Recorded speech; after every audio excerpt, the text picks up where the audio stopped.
வணக்கம். சற்று முன் கிடைக்கப்பெற்ற மிக முக்கியமான செய்தி ஒன்று வெளியாகியுள்ளது. எடப்பாடி பழனிசாமி அவர்கள் சேலத்தில் எடப்பாடி தொகுதியில் மிகப்பெரிய ஒரு தோல்வியை தழுவார். தற்பொழுது அவரது பதவியை எம்எல்ஏ பதவியை ராஜினாமா செய்வார் என்ற தகவல் தான் வெளியாகியுள்ளது.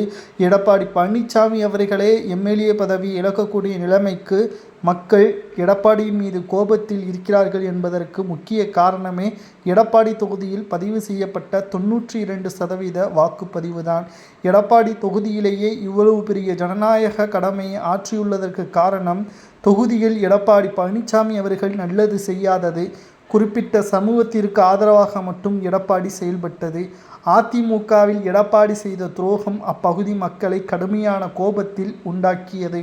சேலத்தில் எடப்பாடி தனது கோட்டை என்று பழனிசாமி அவர்கள் பல முறை கூறியிருப்பார். இந்த முறை சேலம் மாவட்டத்தில் உள்ள எடப்பாடி தொகுதி மக்கள் பழனிசாமி அவர்களை மிகப்பெரிய அளவில் தோல்வியே தழுவ வைப்பார்கள் என்ற தகவல்தான் தற்பொழுது உளவுத்துறையின் மூலமாக கிடைக்கப்பெற்றுள்ளது. வாக்குப்பதிவுகள் 92% முழுமையாக சேலம் மாவட்டம் எடப்பாடி தொகுதியில் பதிவு செய்யப்பட்டுள்ளது. தமிழகம் முழுவதும் சுமார் 85% முடிவுகள் பதிவு செய்யப்பட்டுள்ளது.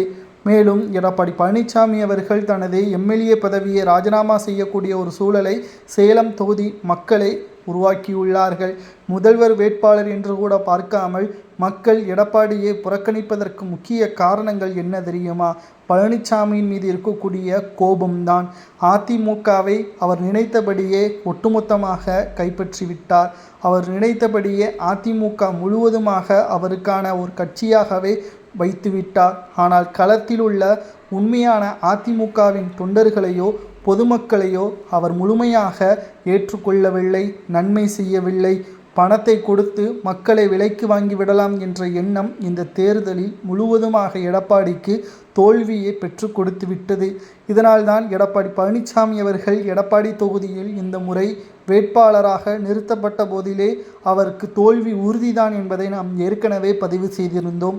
தற்பொழுது சொன்னபடியே வாக்கு சதவீதம் 92% உறுதி செய்யப்பட்டுள்ளது. மேலும் மே 6ஆம் தேதி எடப்பாடி பழனிசாமி அவர்கள் ராஜினாமா கடிதத்தை கொடுப்பார். 4ஆம் தேதி ரிசல்ட், 6ஆம் தேதி ராஜினாமா கடிதத்தை ஆளுநர் மாளிகையில் கொடுப்பார். எதிர்க்கட்சி அந்தஸ்தை இழப்பார். ஒட்டுமொத்த மக்களும் எடப்பாடியே நம்பிக்கையில்லாத தலைவராக ஏற்றுக்கொள்வார்கள். இது அதிமுகவிற்கு மிகப்பெரிய ஒரு அவமானமாக அரசியல் வட்டாரத்தில் பேசப்படும் என்ற தகவலும் வெளியாகியுள்ளது.